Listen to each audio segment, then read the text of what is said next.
यशोदा मैया बोली, का भयो या बाबा जी को? रोड़ी बोली, मोए तो ऐसो लगे महाराज जी पधार गए दिखे। अब यशोदा जी दोनों हाथ पकड़कर गर्गाचार्य को जोर से झकझोर कर बोली, अरे महाराज पधार गए का? अरे पधारना ही था तो बाहर जाकर पधारते, मेरे घर में आकर क्यों पधारे? अच्छा ज्योतिषी पकड़ कर लाए हो, जो घर में आते आते ही पधार गए। लोग क्या कहेंगे? दोनों माताओं ने जब गर्गाचार्य को जोर से झकझोरा तो गर्गाचार्य जी की समाधि टूट गई।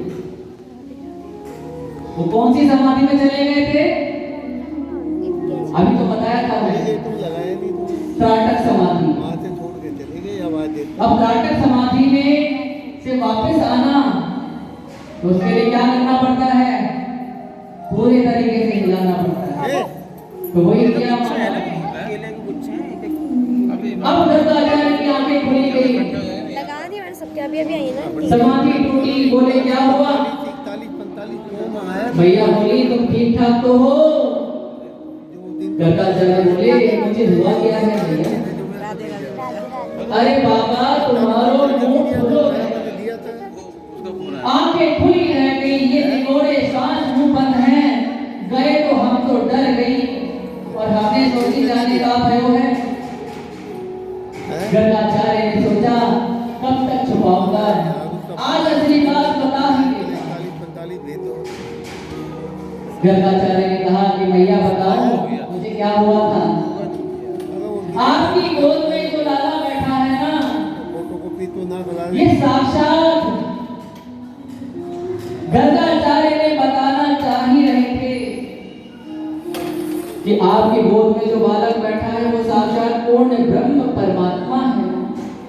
लेकिन जैसे ही गर्गाचार्य ने कहा कि आपकी गोद में जो बालक बैठा है वो साक्षात, इतना ही बोले थे कि गोद में बैठे कृष्ण ने इशारा किया कि बाबा यहाँ पुत्र बनने में ही फायदा है, भगवान बनने में नहीं है।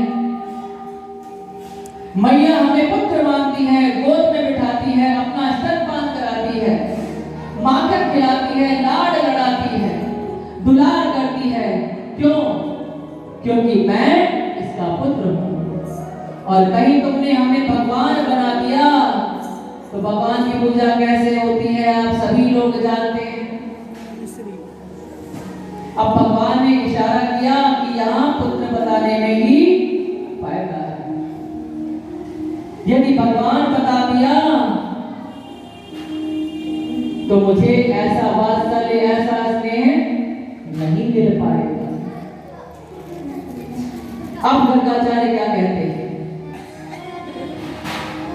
मैं इसकी मस्तिष्क रेखा देख रहा था माता, और मस्तिष्क रेखा देखने में जरा भी ध्यान भंग हो जाए तो फिर वो रेखा पकड़ में नहीं आती है, इसलिए मेरी आंखें खुली रह गई। मैया बोली चौकी रेखा देखी बाबा, इतनी लंबी रेखा, हम तो एकदम डर गई।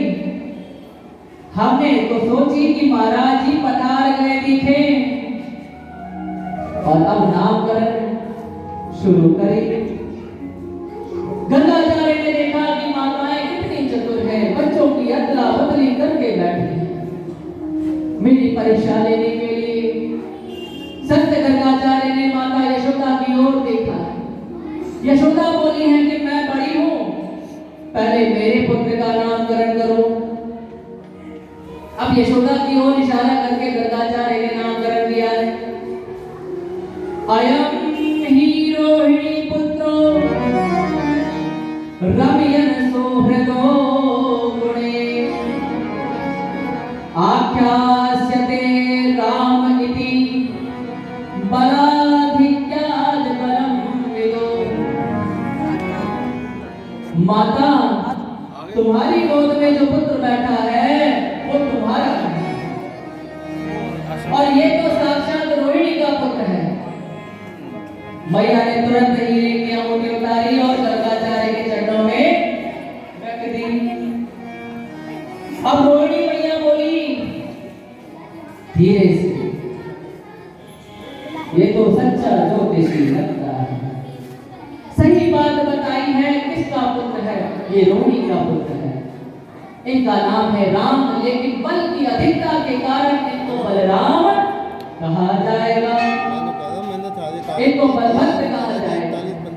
भद्र माने कल्याण, जिसका बल समाज का कल्याण करे उसे ही बलभद्र कहते हैं, उसे ही बलराम कहते हैं। हलधर इनका एक नाम होगा, दाऊ दयाल इनका एक नाम होगा, और एक गर्भ से खींचकर दूसरे गर्भ में लाए गए, इसीलिए इनका एक नाम संकर्षण होगा। अब रोहिणी माता अपनी गोद में जो बालक बैठा है ये कौन है?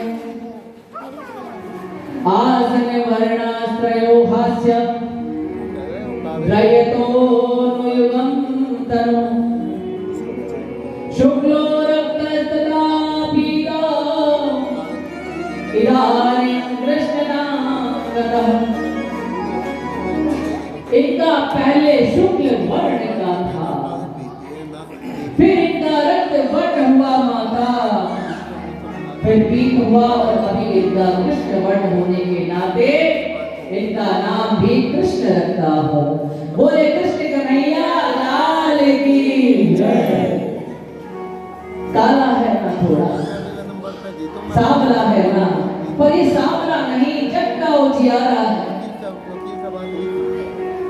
माता ये कभी वसुदेव का पुत्र भी बन चुका है।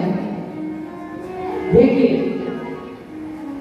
अपनी बात को इस तरीके से रखो कि बात भी पूरी हो जाए और सामने वाला समझ भी ना पाए।